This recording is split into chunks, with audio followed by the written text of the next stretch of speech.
How to sell anybody anything.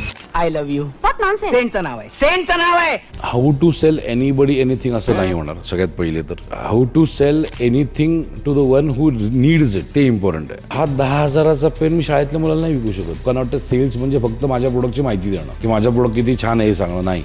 Cells म्हणजे एखादं product एखाद्या माणसाला त्याची गरज आहे का ते समजून घेऊन तुमचं प्रोडक्ट त्याच्या गरजेमध्ये कसं बसवता येईल आणि ते बसवून त्याला पटवून देणं. बरेचसे कस्टमर असं असतात की ज्यांना गरज असते, ज्यांची अफोर्डेबिलिटी असते, पण त्यांना ते माहितीच नसतं की त्यांना त्याची गरज आहे. सो ती गरज पटवून देणं पण भासवून देणं पण इम्पॉर्टंट आहे. जर एखादा प्रोडक्ट विकायचंच असेल एखाद्याला तर एक तुम्ही त्याचे फीचर्स सांगा. ठीक आहे, हे फीचर्स आहेत, पण ते फीचर्स त्याच्या कामाचे कसे आहेत ते त्याला पटवून द्या आणि त्याच्यासाठी तो कस्टमर समजून घेणं गरजेचं आहे. मग ते कंटिन्यू स्पॅमिंग करणं पण चांगलं आहे का? सो जर तुम्ही 100 लोकांपर्यंत पोहोचणार आहात तर 93 लोक तुम्हाला नाहीच बोलणार आहे. त्याची तयारी ठेवणं. पण ते काम जे करायचं ते 7 लोकांसाठी करायचे. आणि स्पॅमिंग म्हणण्यापेक्षा एका कस्टमरला तुम्ही 6 वेळा फॉलोअप करा, मॅक्सिमम 6 वेळा. त्याच्यानंतर पण जो तो तुम्हाला नाही बोलतो तर मग डोंट गो टू. मग बघा अल्टिमेटली कस्टमर आहे ना कधीही तुमचं प्रोडक्ट नंतर बाय करतो आणि तुम्हाला बाय करतो. सो जर तुम्हाला तुमचा कस्टमर बाय करत नाहीये दॅट मीन्स तुम्ही त्याला कन्व्हिन्स करायला कमी पडलायत की बाबा तुला आमची गरज आहे. सेल्समध्ये म्हणजे अजून एक होतं ते म्हणजे लोकांना वाटतं सेल्स म्हणजे आपण फसवतोय समोरच्याला. पण ते फसवणं कधी होतं जेव्हा तुम्ही ते प्रोडक्ट त्या माणसाच्या कामाचं नाही.